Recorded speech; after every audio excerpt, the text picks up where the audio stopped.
don't see any indication that we are going to see a change of character. So yeah, Snake against me, Brawler, Sebas. And Snake against me, Brawler. Let's see Suadero versus Horde. It will be an interesting match, so let's see. We are on Pokemon Stadium. The action has started for my family. Nice tag of Suadero. He has the family on his heart. He has the power of the family, the power of the familia, like in Fast and Furious. But now we can see that Kurt really wants to establish this grenade game really early on, and it's going to be really difficult for Suadero to get his approach against the grenade array. But let's see if the patience from Suadero and the power of the family ends up giving him the buff that he needs against her. Yeah, he has to play very patient. He already had only orange numbers on percent. So as you said, he has to play so patiently. He doesn't have the tools of Steve, of course. So he has to approach, to has a nice approaching versus Hart. Yeah, and I think that we were all expecting this type of game more focused on zoning, especially from Steve and from Snake. But now Hurt is really taking advantage of the grenade game that Snake offers. We can see that he has a pretty substantial lead against Suadero, 87% on the side of Hurt. And he's just doing a tremendous job of controlling the neutral with those grenades. He doesn't care, he's just choking those pineapples at Suadero, and it's been paying wonderful for him. But I think that Suadero only needs one good opening, and he will take this first stock. But the back air gives Hurt the first stock, Sebas. Yeah, he has already lost the stock, but as you are saying, I think Suadero is playing very well. He slowly adapts to the gameplay of Hurt, and he only needs an opening, as you're saying. It's about to... Ooh, he tried the obby. It could be the stock, but he hasn't taken it over yet. Now, things are looking really dire for Suadero. He's already at 100% of his second stock, but he gets the spike. Nice. And the C4 does the stock for Hurt, and he's on advantage. Nice advantage for Hurt. I didn't even notice that when he got the C4 on Suadero. I'm pretty sure that Suadero was just as surprised as we were. Yeah. But Hurt, he's just running away with this first game, and he's playing the long game. Nice. But the short you can give Suadero the second stock of Hurt. He's trying too hard to get the stock. They are on 87 versus 44%. Anyway, he tries to do the kick, puts him on the floor. Oh, the kick! He failed for a bit, that kick. And for my family, the nice player Suadero is struggling on this match. Only we have 3 minutes playing here on Pokemon Stadium 2, and he is struggling a lot. He's really struggling, but Suadero has been doing a really good job of just pretty much maneuvering around Snake's grenades, and it really shows. I thought that we were going to see he took the stock. Nice comeback for Suadero. Really nice comeback from Suadero. I thought that this was going to be Hurt's game. Yeah, it started to, as you're saying, Hurt with that grenades parade. Suadero slowly adapted to the match, and finally was able to take the stock and the first match. We can see that Suadero is really feeling it. We see him pumping his head. He's really in the zone right now. But Hurt, despite the fact that he lost that first game, he still looks pretty calm, pretty chill, and we're going back to Pokemon Stadium. Now the real question is Hurt going to change his strategy? Is he going to opt for a more CQC type game, or is he just going to keep chucking those grenades against Suadero? We are about to find out, Sebas. Let's find out this, because Hurt played too well this match. Even that Suadero has the comeback factor here on S Factor 12, so he's trying too hard to take the that we are watching Hurt on the ledge, trying to put some traps against Suadero.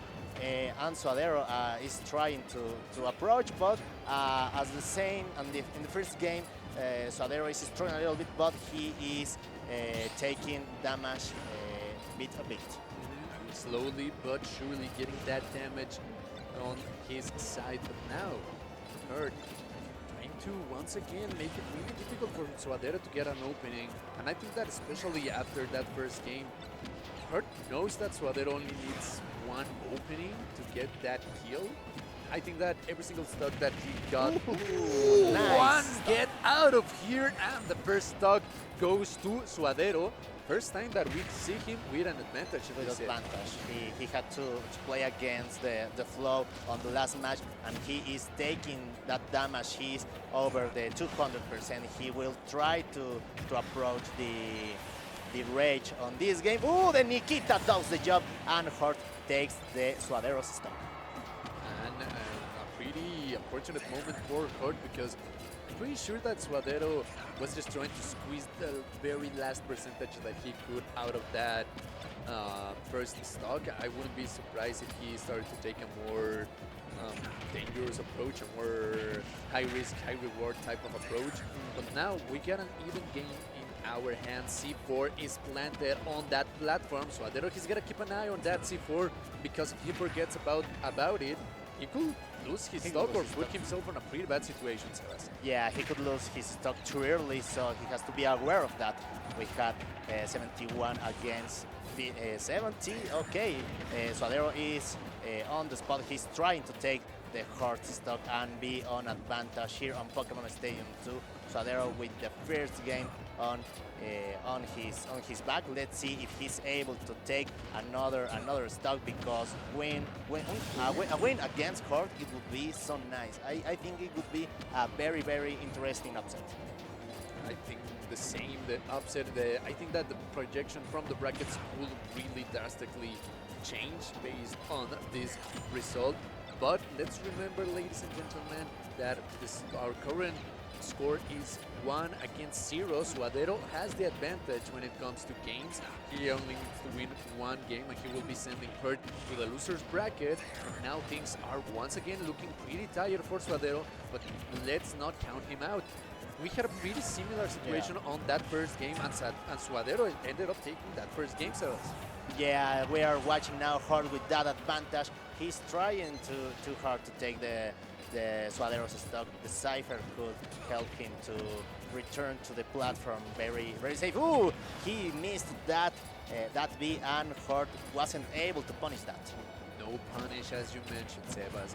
But now, with these two players trying to take the more calm approach, Horde knows that he has a pretty good position against Suadero, but it's not enough. Nice DI. Nice DI, and let's all remember, Snake, he's a pretty heavy character. Yeah. He builds muscle. He eats his 100 grams of protein every day. So now Suadero needs to take this stock right now before his disadvantage gets even worse. Yeah, it's too heavy to Suadero to try to do a comeback. He is on a very bad situation. Anyway, Horde it's trying to play so safe. He's trying to hold on the percent so he can take advantage on the rage. The two players on the 100 range, Horde on the 200 range. So let's see. He's playing so safe. He's trying to find an opening. He's on advantage, so he doesn't need to watch for Suadero. And I just want to point out that we are now currently on the 2-minute mark. This second game has been Ooh, the C4! once again sneaky. The C4, the Kagekira has already planted the C4. The C4 trick. The C4 trick, and this second game was not a race, it was a marathon. No. And the score is 1-on-1. 1-on-1 it would So, be. yeah, let's just wait for production to change the score, because the score is 1 against 1. Yeah, that's right. Pretty important game for these two players and for the bracket. Yeah, 1-on-1. Of course, our Stream Master has corrected that. Thank you. Shoutouts to the Stream Master that is working for for being this a nice event. So let's go to the third game, Horde versus Suadero. He is trying to recover it, and as Sig was saying a couple minutes ago, I think Horde has found out the formula to play against Suadero. Yeah, I think that Horde really has picked up on some of Suadero's tendencies, and it really showed his adaptation, his ability to adapt against more aggressive type of playstyle on the side of Suadero. That is why we went to such lengths on that second game, Yeah. and I think that maybe it has really taken a toll on Suadero's mental game. Yeah. But I think it's a little bit too early to count Suadero out. Yeah, I think Suadero has to clear his mind. I know it's too difficult to play against Snake, and it's not an easy Snake. It's hard, so it's one of the top of the world top players. One of the top players in the world representing Snake. That is why we were talking about this earlier, right? This could be a pretty important upset for Suadero. But Suadero nice. catches the Snake once again. That move has been paying substantial dividends to Suadero, Sebas. Yeah, Suadero is trying to do the upset. He's still dreaming with that upset. He's tired versus hurt, so he's dreaming. He wants to do that for his family, and the people on the chat is hyped, so as we are. People are rooting for the people's champ right now, Suadero. He's the underdog going up against this mountain called Hurt. And somebody mentioned in the chat earlier that they had never seen the way Hurt sits, and that is the unlocked in pose, you know? Yeah, I think it could be nice watching Suadero winning this.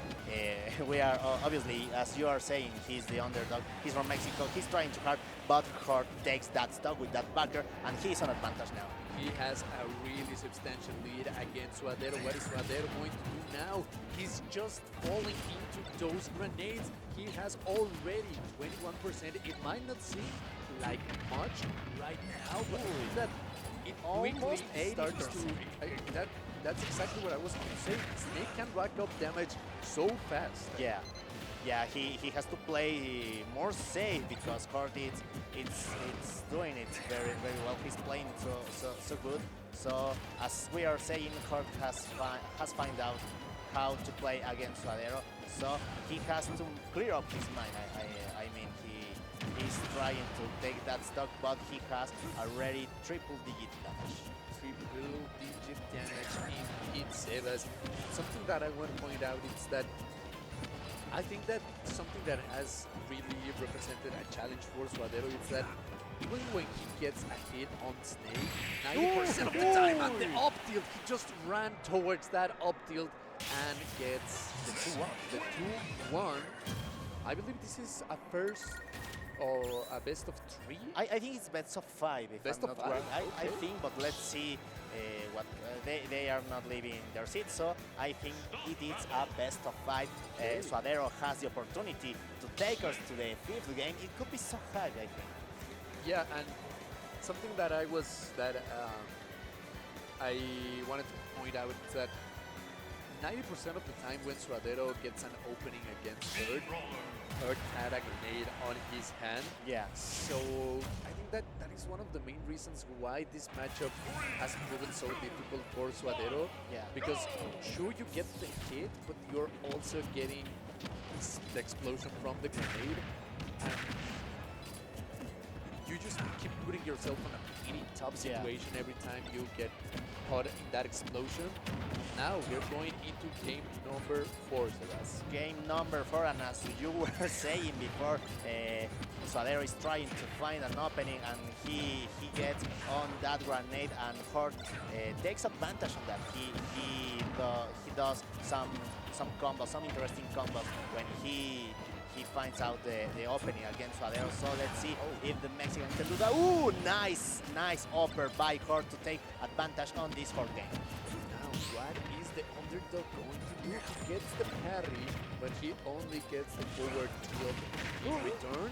Nice Not DI. enough. Nice DI once again. This DI on the side of Hurt has saved him so many times. He tried the spike, and I love how Hart gets back to the stage. He uses the cipher to float up, and that I think Suadero doesn't know how to punish that. Yeah, I think that he's not really that Hurt, I think that he has studied this matchup, but maybe he's not prepared to the way that Hurt has been using the cycle.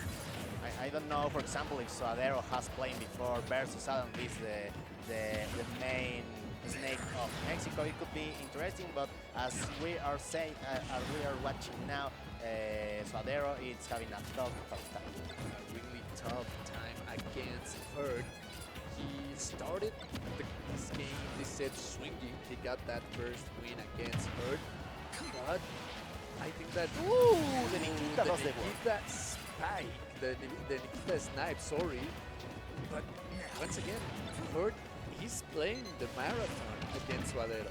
Yeah, we are having kind of a slowly game, not because it's slow, just because it has a lot of time. Like, we are usually accustomed to watch some quick games, but these two are taking their time, but they are doing very well. They Hurt really said, son carreras, no carreritas. 8. So, yeah, I think that that is probably one of the biggest strengths Hurt has as a player. His ability to just be willing to play the really long game. A really long game, but he was maintaining the rhythm in the game. He Yup. was the one who said, okay, Suadero, you are playing my game. I am not playing your game. You will be playing my game. So, how are you people? I don't know if we are there on the camera. Wait a minute. Let's see. Okay. I think not, but let's see, people. That was a nice match. Interesting match between Hurt and Suadero. Yeah, and I think that me personally, if I was Hurt, if I saw that I had such an advantage against Suadero, I think that I would have changed my playstyle to Maybe. a much more aggressive type of playstyle. So that is why I wanted to really point out that Suadero, despite knowing that he had such a big advantage against Suadero Hurt, he just He stuck was- to his plan. Yeah, he stuck stuck to to his plan. He's trying Yeah. to play. He was trying to play more calm, Yep. if we can say it that way. But that formula, to the end of the time, it took the third game to Hurt. He won 3-on-1 versus Suadero. So let's see who are the next players that we are going to see. Let's see if, the people on the commentaries.